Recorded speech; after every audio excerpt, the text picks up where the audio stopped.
స్తోత్ర.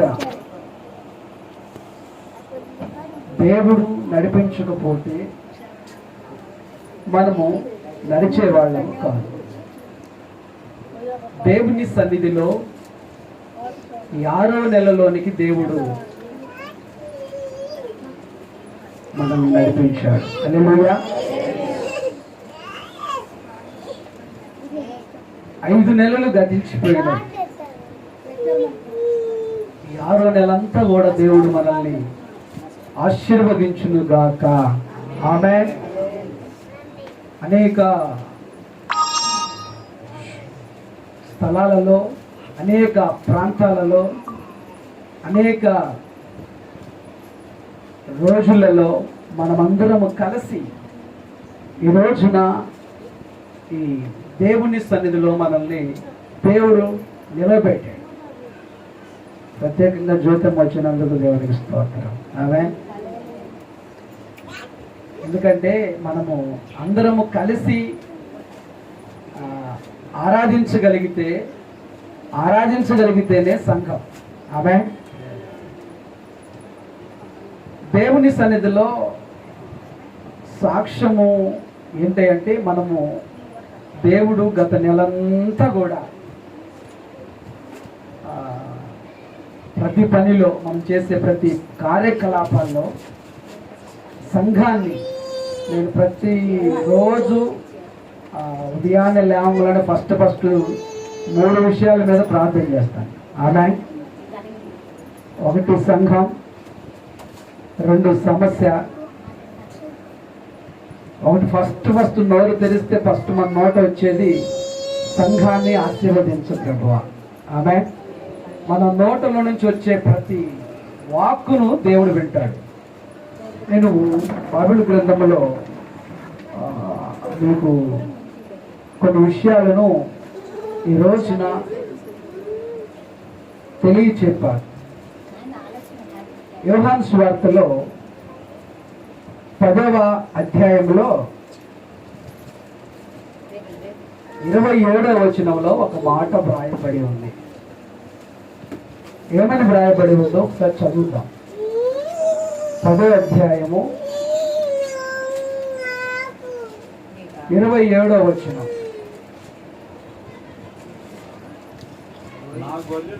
27వ వచనం అందరూ తీయండి, ఒక్కళ్ళు చదవండి.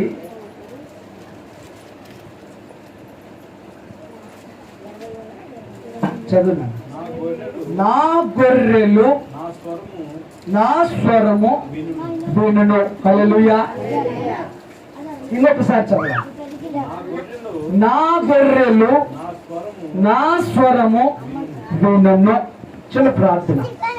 ప్రేమ కలిగిన తండ్రి, చిన్నవాడను, అల్పుడను, జ్ఞానం లేనట్టు వాడను, మీ వాక్కును మా నోట ఉంచి మీ బిడ్డలకు కావాల్సిన వర్తమానాన్ని దయచేయమని యేసు నామములో ప్రార్థిస్తున్నాను తండ్రి. ఆమేన్. ప్రియమైనటువంటి దేవుని బిడ్డలారా,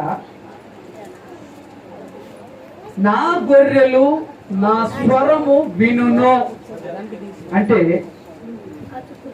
అర్థం ఏంటి? చాలా జాగ్రత్తగా ఈ మధ్యాహ్న కాల సమయంలో దేవుని మాటలను మనము జాగ్రత్తగా విందాం. లోకంలో చాలా మంది తల్లులు, చాలా మంది తండ్రులు ఉండొచ్చు, కానీ పిలిచినప్పుడు పిలవగానే 100 మందిలో ఉన్నా కానీ, 10 మందిలో ఉన్నా కానీ, 20 మందిలో ఉన్నా కానీ పిలవంగులోనే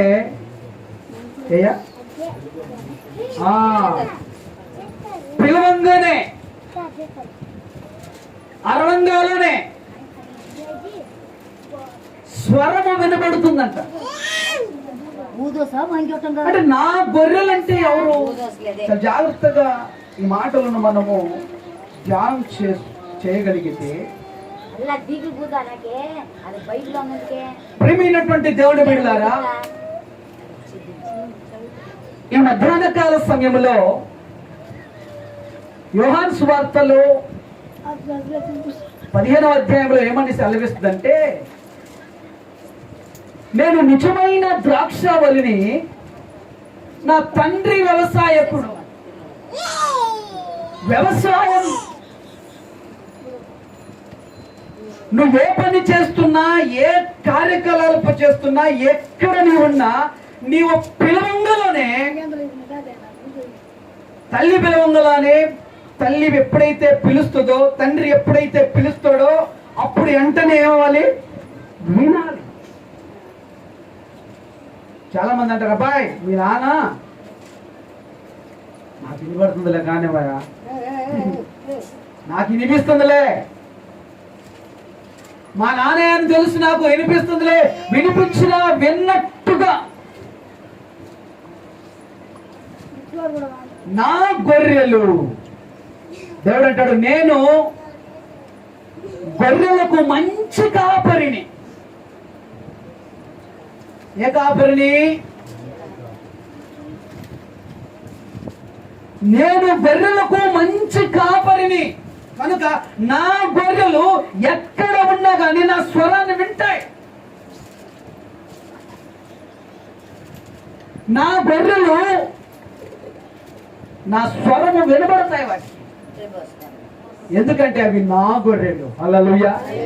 మనందరం ఎవరు గొర్రెలు? యేసయ్య. దేవుడు మేపే గొర్రెలం. అందుకంటాడు ఆయన పచ్చిక గల చోట్ల నన్ను పరుండజేయుచున్నాడు, శాంతికరమైన జలముల ఎద్దుకు నన్ను. గొర్రెవా? గొర్రె ఎప్పుడు తల వంచుకొని ఉండదు, తల పైకి. హల్లెలూయా. దేవుడు గొర్రెలుగా ఎందుకు పోల్చాడంటే, గొర్రె స్వభావం ఏంటంటే ఎప్పుడు మేతని కిందనే కిందనే కిందనే ఎత్తుకుతుంటది, అది పైకి ఎత్తదు. ఈ రోజున నా ప్రియా దేవుని బిడ్డలారా, గొర్రెలు ఎలా ఉన్నాయి? గొర్రె అంటే ఎలా ఉంది? గొర్రె స్వభావం ఎలా ఉంది? నేను గొర్రెలకు మంచి కాపరిని అంటున్న దేవుడు, కాపరిగా ఉంటున్న మనకు కాపరి తత్వం, ఆ కాపరి తత్వాన్ని కనుక మనం కనపరచబడకపోతే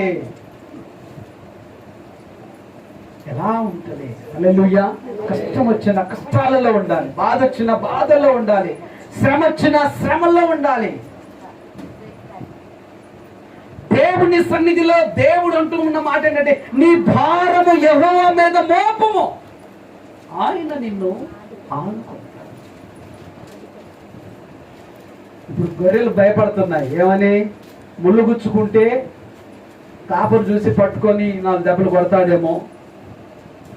ముళ్ళు తీయాల. హల్లెలూయా.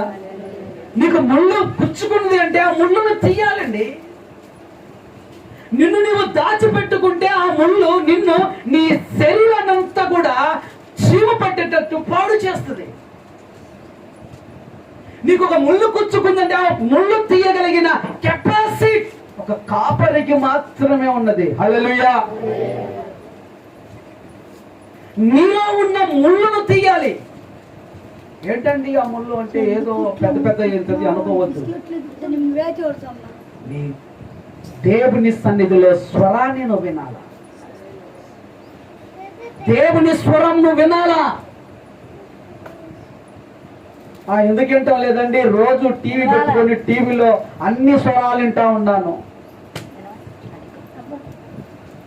టీవీ స్వరం వేరు, దేవుని స్వరం వేరు. హల్లెలూయా. అందరూ కాపలా పిల్లలు కాస్తా ఉండిపోతాం. దేవునికి స్తోత్రం. దేవుని సన్నిధిలో మనము, దేవుడు మనకు వాగ్దానం చేసిన దేవుడు, నేను గొర్రెలకు మంచి కాపరిని. మంచి కాపరి తన గొర్రెల కొరకు ప్రాణం పెడతాడు.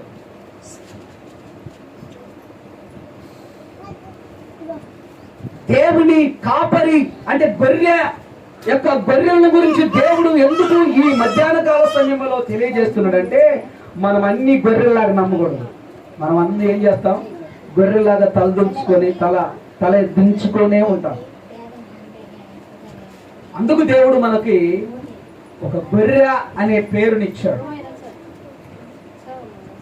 దేవుని సన్నిధిలో ప్రియమైనటువంటి దేవుని బిడ్డలు చదువునాను. వినుము, నేను వాటిని ఎరుగుదును, అవి నన్ను వెంబడించు. ఆమేన్, హల్లెలూయా. ఎవరు వెంబడిస్తాయి? ఏమండి, ఎవరు వెంబడించాలి? ప్రియమైనటువంటి దేవుని బిడ్డలారా, దేవుణ్ణి వెంబడించాలి. ఎవడైనా నన్ను వెంబడించే కోరిన ఎడల వాడు తన్ను తాను అప్పగించుకొని తన సిలువనెత్తుకొని వెంబడించాలి. హల్లెలూయా. వెంబడించడం అంటే సామాన్యమైన విషయం కాదు. Praise the Lord. వెంబడించడం అంటే ఆ చిన్న విషయం కాదు. దేవుని సన్నిధిలో ఆయన స్వరాన్ని వినాలా? దేవుని సన్నిధిలో ఆయన స్వరాన్ని వినబడలింపాలా? దేవుని సన్నిధిలో ఆయన స్వరము మనకు వినబడితే మనం ఆయన వెంబడిస్తాం. యోహాను భక్తుడు అంటున్నాడు, నేను నీళ్ళల్లో మీకు బాప్తిసం ఇస్తున్నాను, నా వెనక వచ్చేవాడు అగ్నితోను పరిశుద్ధాత్మ శక్తితోను మీకు బాప్తిసము ఇచ్చును. అంటే మన వెనక మనము నడుస్తున్నప్పుడు మనతో మన వెనక ఉన్నవాడు గొప్పవాడు. అందుకు దేవుడు అంటాడు, మనుషుడు లోకంలో ఉన్న వారందరికంటే నీలో ఉన్నవాడు, నీలో ఉన్నవాడిని బయటికి పెట్టాలి. ఆమేన్. ఈ మధ్యాహ్న కాల సమయంలో నువ్వు ఎవరి స్వరాన్ని వింటున్నావు? ఎవరి స్వరం నీకు వినబడుతుంది?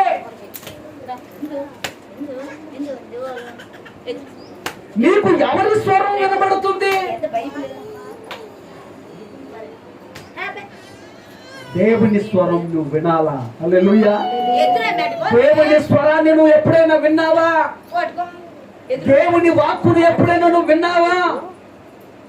దేవుని స్వరమును వింటే నీ జీవితం మార్చబడుద్ది.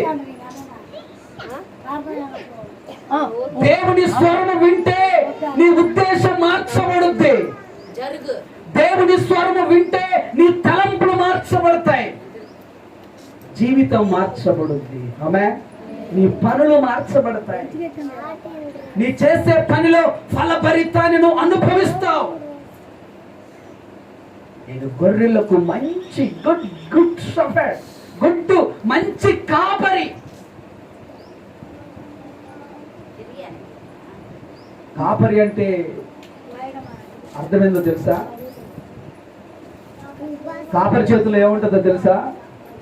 సార్ తలపైకి వెళ్తండి అమ్మ. ఏం పేరమ్మా పేరు? ఏం పేరమ్మా నీ పేరు? అమ్మ నాగమణి. కాపరి చేతిలో ఏముంటది? ఏముంటదండి?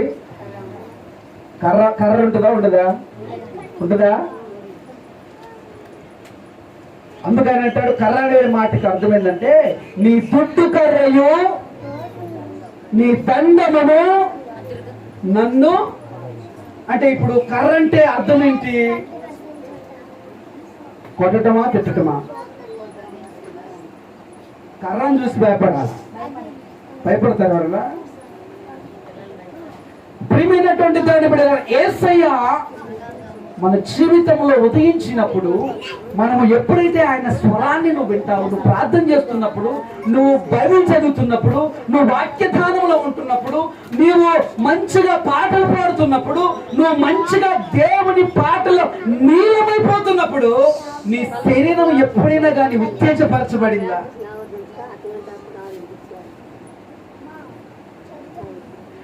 నీవు ఎప్పుడైనా ఉత్తేజపరుడు అయిపోయావా? ఉత్తేజం నీలో రావాలా? హల్లెలూయా. దేవుని ఉత్తేజం నీలో రావాలి. దేవుని ఉత్తేజం నీలోనికి వస్తే నువ్వు దేవుని స్వరాన్ని వింటున్నావని అర్థం. ఆమేన్. సాతాను స్వరం కూడా ఉంది. సాతాను స్వరం గురించి నేను మాట్లాడటం లేదు. ఈ రోజున నిన్ను, నీ కుటుంబ వ్యవస్థను దేవుని స్వరం వింటే దేవుడు నిన్ను ఆశీర్వదిస్తాడు. దేవుని స్వరం. దేవుని బిడ్డలారా, 5 నెలలు, 6 నెలలు, 10 నెలలు, 12 నెలలు, ఎన్ని నెలలు గడిచిందని కాదు ఇంపార్టెంట్. దేవుని సన్నిధిలో దేవుని వాక్యమును అనుసరించి వాక్యానుసారంగా బ్రతకాలి. ఆమె వాక్యము లేకుండా మనం జీవించలేము, వాక్యము లేకుండా బ్రతకలేము. వాక్యానుసారంగా మనం జీవించకపోతే మన జీవితానికి పరమార్థం అనేది లేనే లేదు. అందుకు దేవుడు అంటాడు, నా గొర్రెలు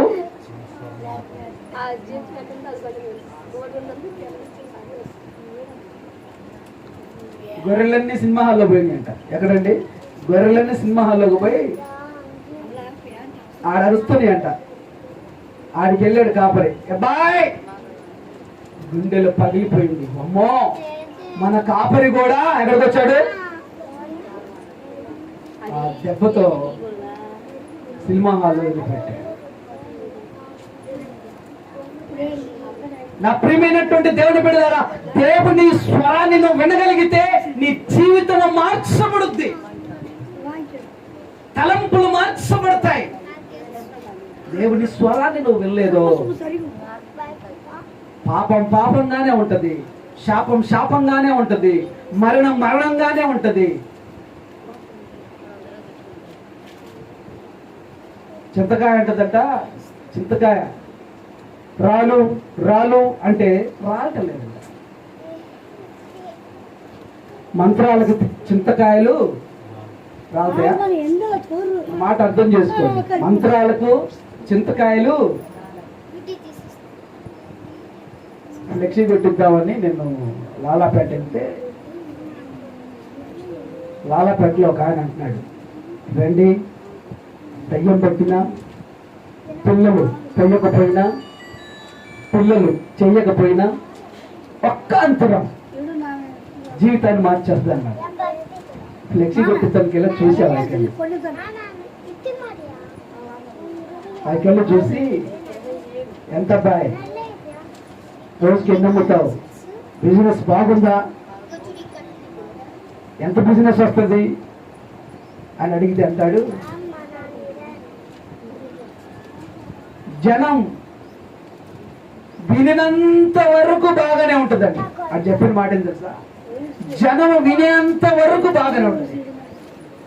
మరి గొప్పవారు అయిపోతారు, పెద్దవాళ్ళు అయిపోతారు, అదైపోతారు ఇదైపోతారు అంటున్నావు కదా, మరి నువ్వు కూడా కట్టుకుంటే గొప్పవాడు అవుతావు కదా. ఇది చెప్పటానికేనండి, చేయటానికి. వాళ్ళ నమ్మకం అది. అంటే నేను విమర్శిస్తున్నానని కాదు. మంత్రాలకు చింతకాయలు, చింతకాయను దేంతో కొట్టాలా? కర్రతోనా? కొడితే నేను చిన్నప్పుడు ఈ చివరికి ఇంత బెచ్చ రాయి తీసుకొని కొడితే కరెక్ట్గా చేయి కింద పడిపోయింది. ఎందుకు చెప్తున్నానంటే, దేవుని సన్నిధిలో మనము నిలబడి ఉన్నామంటే, దేవుని సన్నిధిలో నించున్నామంటే, దేవుని సన్నిధిలో మనము ఆజ్ఞాపించామంటే అది ఆశీర్వాదకరంగా మార్చబడుద్ది. ఆమేన్. అది ఆశీర్వాదకరంగా మార్చబడాలి అంటే నీవు దేవుని స్వరాన్ని వినాలి, దేవుని స్వరాన్ని నువ్వు వినాలి. పాస్టర్ గారు ప్రార్థన చేసి చెప్పాడు, 5 కలిసి నీకు చేతపడి చేశాడు, నువ్వు భార్య పిల్లలు మొత్తం చచ్చిపోవాలని. ఏం చేద్దాం? వాళ్ళు అంటున్న మాట ఏంటో తెలుసా? ఆయన సాతాను గారు వచ్చాడు కానీ మీ చుట్టూ కంచె ఉంది. హల్లెలూయా. నీవు అనుకుంటున్నావేమో నీ చుట్టూ ఏముంది? నీ చుట్టూ ఎవరున్నారు? దేవుని శక్తి నీతో ఉంది. అందుకు నా గొర్రెలు నా స్వరం వింటాయి. నువ్వు స్వరం వినాలా, ఆయన చూడటం కాదు, మీరు ఆయన స్వరం వినాలా. నేను మొన్న ఈ కొద్ది కాలం క్రితంలో టీవీలో భయంకరమైన హాట్ న్యూస్, ఆకాశపు నుండి 2 చేతులు రాస్తున్నట్టుగా కనిపించిందంట. టీవీ 9 వాళ్ళు ఆకాశం నుండి ఒక చెయ్యి రాస్తున్నట్టుగా కనిపించిందంట. పాత నిబంధన కాలంలో దానియేలు గ్రంథంలో ఆకాశపు నుండి ఒక వ్రాత వినబడింది, మెనే మెనే టేకెల్ సిఫాన్. దేవుని శక్తిని అనుభవించాలి, మాటలతో కాదండి. ఇది దేవుని శక్తి, ఇది దేవుని కార్యాలు, ఇది దేవుని ప్రేమ. యేసుని నమ్ముకున్నాం, యేసుని బ్రతుకుతున్నాం, యేసుని ప్రకటిస్తున్నాం, యేసులో ఉన్నాము అంటే యేసుని ప్రచురింపజేయకపోతే మన జీవితము వృధా. హల్లెలూయా. క్రీస్తుని పట్టుకొని మనం బ్రతుకుతున్నామంటే క్రీస్తు ప్రేమను పంచాలి. లోకంలో చాలా మాట్లాడతారు, లోకపు మాటలు మనకు అవసరం లేదు. హల్లెలూయా. నువ్వు పెట్టినా పెట్టకపోయినా, నువ్వు తిట్టినా తిట్టకపోయినా, నువ్వు కొట్టినా కొట్టకపోయినా, నువ్వు ఇచ్చినా ఇవ్వకపోయినా దేవుడు నిన్ను ప్రేమిస్తున్నాడు. ఆమేన్. దేవుడు నిన్ను కరుణిస్తూ ఉన్నాడు. నా స్వరాన్ని నువ్వు ఎప్పుడైనా విన్నావా? దేవుని స్వరం నువ్వు వినబడితే, చదువునా 28వ వచనం 8. నేను వాటికి నిత్య జీవమును ఇచ్చుచున్నాను కనుక అవి ఎన్నటికి నశింపవు. అపహరింపబడడు. గొప్పవాడు కనుక తండ్రి చేతుల నుండి ఎవడునూ వాటిని అపహరింపలేడు. ఆమేన్. హల్లెలూయా. నీవు దేవుడి చేతిలో ఉన్నావు కనుక నిన్ను ఎవడు కూడా అపహరించలేడు. దేవుడు ఈ మధ్యాహ్న కాల సమయంలో స్వరాన్ని వింటున్నా. రోజు మనము హృదయాన్ని లేవంగులోనే ఎవరి స్వరాన్ని వింటున్నాం. స్వరాలు వినబడతా ఉంటాయి. దేవుని స్వరాన్ని నువ్వు వినాలా? ఉదయం లేచి మన స్వరం, దేవుని మాట మన నోట ఉండాలా?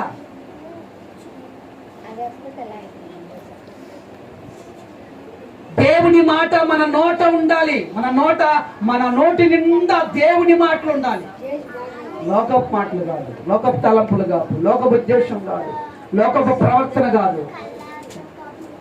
లోకం ఏదో ఒక రోజు నశిస్తుంది. దేవుని వాక్యం చిరస్థాయిగా నిలబడిపోద్ది. ఆమేన్. దేవుని వాక్యం మనల్ని బ్రతికించేది. అందుకంటాడు, నీ వాక్యమే నన్ను. వాక్యమే మనకి ఈ లోకంలో మరొకటి లేనే లేదు. హల్లెలూయా. మనకు అండ ఆయనే, మనకు కొండ ఆయనే, మనకు దండ ఆయనే. వాక్యమే. పటాల్లో కాదు ఉంది దేవుడు. ఎక్కడుండాలి? వాక్యమై ఉన్న దేవుడు మన దేవుడు. హల్లెలూయా. వాక్యాన్ని బట్టి ఈ రోజున దేవుడు నాతో ఏం మాట్లాడతాడు, ఈ రోజున దేవుడు నాకు ఏమని తెలియజేస్తాడు అని మనము ప్రచురింప చేయగలిగితే, వాక్యానుసారంగా బ్రతకగలిగితే చాలు. ఆమేన్. వాక్యం లేకుండా మనమేమి జీవించలేము. ఒక్క అడుగు కూడా వేయలేము, ఒక్క ఇంచ కూడా వేయలేము. ఎవరితో శత్రుత్వం? ఎవరికి ఎవరు శత్రువులు ఈ లోకంలో? ఎవరికి ఎవరు ఈ లోకంలో? చివరికి యేసే. ధనము నీకుంటే అందరు నీ దగ్గరకు వస్తారు. దరిద్రుడు అయితే దరికి ఎవ్వరు. ధనముందా? సుబ్బరాజును కూడా సుబ్బారావు అంటాడు. పేర్లు అంటాడు. సుబ్బమ్మను కూడా. ఎంత గౌరవం చూడండి. నా ప్రియమైనటువంటి దేవుడు, ఎప్పుడైతే ఆ ధనం ఉండదో చివరికి వేసే. ధనాన్ని చూసి మురిచిపోకూడదు. నేను ఒక మంచి స్క్రిప్ట్ చూశాను నేను యూట్యూబ్లో. ఒక అడుగు తినేవాడు. ఎవరండి? ఒక అడుగు తినేవాడు రోజు అడుక్కొని రైల్వే ట్రాక్ దగ్గర ఒక బ్రిడ్జి కింద పెడతా ఉండేవాళ్ళు డబ్బులు. చూసావమ్మా? మళ్ళా మంచి షర్ట్ వేసుకొని వచ్చి అపార్ట్మెంట్ లో ఫ్లాట్ చూసుకొని ఎంత అయితే ఏంటంటే సుమారు 12 లక్షలు 13 లక్షలు అవుతుంది. ఈ వ్యక్తి మరలా వెళ్ళి అడుక్కుంటా ఉంటాడు. అది ఇక నాకు హ్యాపీ హ్యాపీ హ్యాపీ అనుకుంటున్న టైంలో, డబ్బు మూట కట్టుకొని తీసుకెళ్తున్న టైంలో హార్ట్ అటాక్ వచ్చి చచ్చిపోతాడు. పోలీసులు వస్తారు, చూస్తారు. ఆ మూట అలా తీసుకునేసరికి దాంట్లో నీవు సంపాదించిన ఇన్ని రోజులు నువ్వు సంపాదించిన నీ సంపాదన ఎవరిదవుద్ది? మూట మూట మూట మూట సంపాదించి నువ్వు తినక ఆకలితో అలమటించి నువ్వు సంపాదించిన నీ సంపాదన అంతా ఎవరిది, ఎవరికైపోతుందో? నేను ఒక విమర్శించి చెప్పటం లేదా, చూసాను కాబట్టి చెప్తున్నా.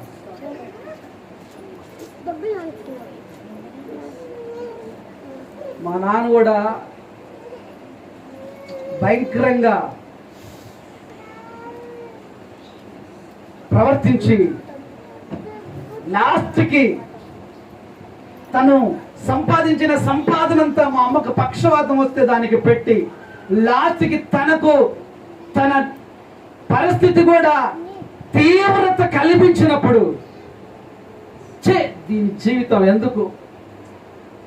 ముగ్గురు కొడుకులుండి, కూతురుండి, పిల్లలుండి, అందరుండి నా బ్రతుకు ఏమీ లేని పరిస్థితి ఎందుకు అనేసి మందు తాగి చనిపోయాడు.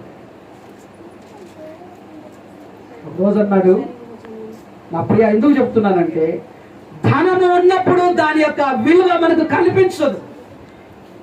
కొందరు ధనాన్ని బట్టి అతిశయిస్తూ ఉంటారు. మనకైతే దేవుడు మనకిచ్చిన చిన్నపాటి దాన్ని బట్టి దేవునికి స్తోత్రం. హల్లెలూయా. నీవు దేవుని స్వరాన్ని వింటే దేవుడు గొప్ప గొప్ప కార్యాలను వింటావు, చూస్తావు.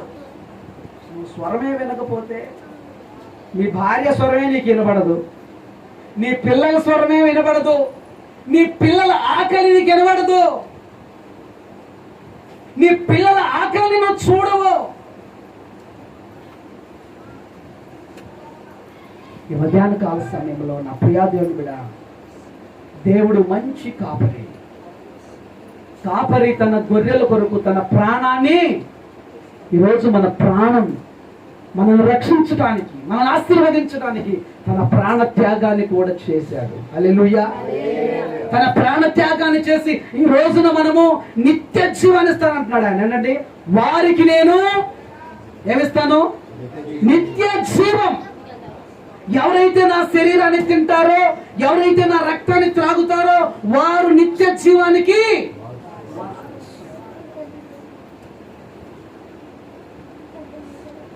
మనలో ప్రేమ తత్వం కావాలి. ఆమె యేసయ్య ప్రేమ. అంతా బాగానే ఉంటారు, ఏది మొహం నల్లగా పెట్టి ఏమేదో కర్రగా కనిపించినట్టు. పాపం అందరు బాగానే ఉన్నారు, నల్లగా పెట్టుకున్నారు. ఏమండి, అంతా బాగానే ఉంది, అన్ని బాగానే జరుగుతున్నాయి, అన్ని సవ్యంగానే దేవుడు చేస్తా ఉంటున్నప్పుడు మనము చెప్పే మొట్టమొదటి మాట ఏంటో తెలుసా? ఓహో, ఈ రోజు అంతా ఆయన చేశాడని మొహము అది జరగలే, చేయలే. ఏదో షుగర్ వల్ల ఎక్కువ ఏం తినక మొహం అంతా నల్లబడిపోతే, ఏదో దిగులుతో చింతతో దిగులుతో బాధతో ఇది అనరు. మళ్ళా ఏమని, కరెక్టేనమ్మా, నేనేం చేయలేదు కాబట్టి ఆయన నల్ల పెట్టుకున్నాడు. ప్రేమ ఉంటే ఆ మనస్సు మనకు రాకుండా ఉండను గాక. ఆమేన్. మనలో ఏముండాలంటే క్రీస్తు ప్రేమ ఉండాలా, ప్రేమ కలిగి. అందుకే నా స్వరాన్ని వినాలా. నా స్వరాన్ని నువ్వు ఎప్పుడైతే వింటావో నీ జీవితం మార్చబడుతుంది. నువ్వు స్వరం వినకుండా, దేవుని స్వరాన్ని నువ్వు వినబడకుండా నువ్వు ఎన్ని ప్రార్థనలు చేసినా, నువ్వు ఎంత ఏం చేసినా ఫలభరితంగా ఉండలేదు. ఆమె నీ కష్టార్జితాన్ని దేవుడు చూస్తూ ఉన్నాడు, స్తుతి నైవేద్యాన్ని దేవుడు చూస్తున్నాడు. ఇచ్చేది మనం దేవునికి ప్రేమతో ఇవ్వాలా, సుణుకునక గుణకునక. దేవుని ఇచ్చే విషయంలో మనం నిర్లక్ష్యం చేసావా? ప్రభు పని జరగాలి. ఆమె నేను చెప్పాను మా మామయ్య, నీ కన్ను బాగోలేనప్పుడు నువ్వు ఎప్పుడో భోజనాలు పెడతావని రాయసరమ్మక్కతో అన్నమాట. ఇప్పుడు దాకా మరి జరగలేదంటే నేను ఒక 30 కేజీలు బియ్యం పంపించాను. హల్లెలూయా. వాటిని ఇయ్యాలి వండాం. నీకు ఇష్టమైందే కొంచెం నీ చేతనైందే చేసి పోయి అని మా అక్క కొన్నిసార్లు చెప్పినా వెళ్ళా. దేవునికి తెలుసు దేవుడు ఎలా తీసుకోవాలో, ఎలా నడిపించాలో దేవునికి తెలుసు. హల్లెలూయా. నా ప్రియా దేవుని బిడ్డలారా, స్వరం, సాతాను స్వరం వేరు, దేవుని స్వరం వేరు, అప్పులోడు స్వరం వేరు. అప్పులోడు వచ్చి తలుపు కొడతాడు, లేడని చెప్పు, లేడని చెప్పు, లేడని చెప్పు, లేడని చెప్పు. ఏం చెప్పమంటావు? లేడని చెప్పు. ఈ లోపల వాడు విన్నాడా వినలేదా? ఏమని చెప్పంటావు? వాడికి అర్థం కాదా?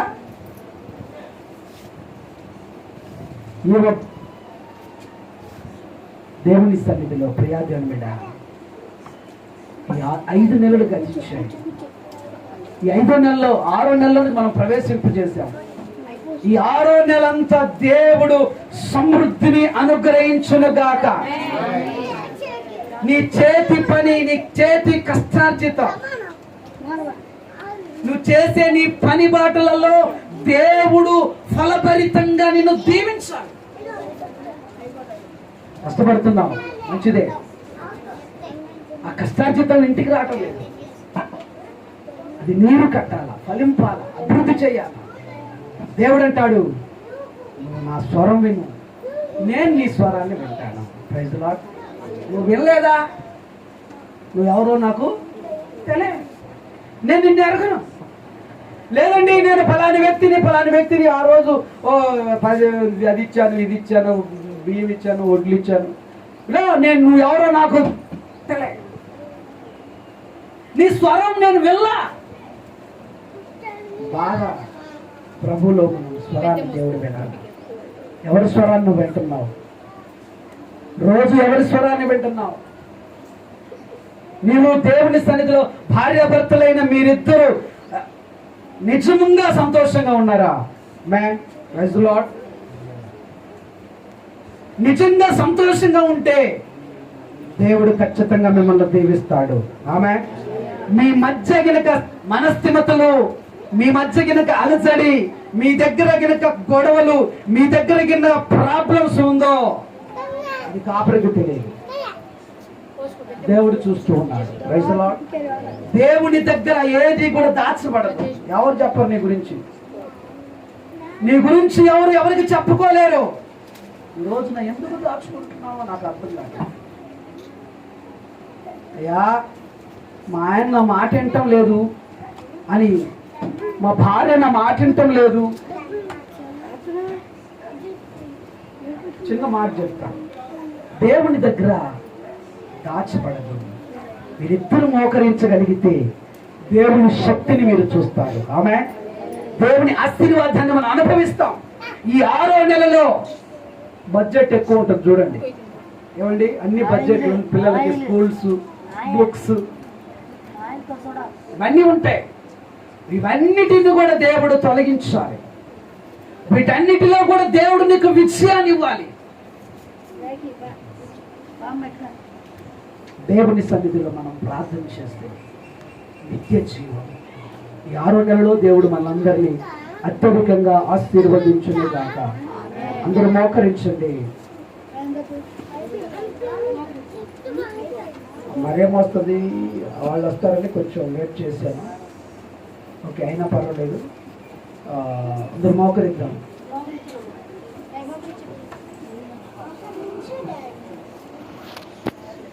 దేవుని సన్నిధిలో ప్రార్థన చేయండి. దేవుని శరీరం మీ దగ్గరకు రాబోతుంది.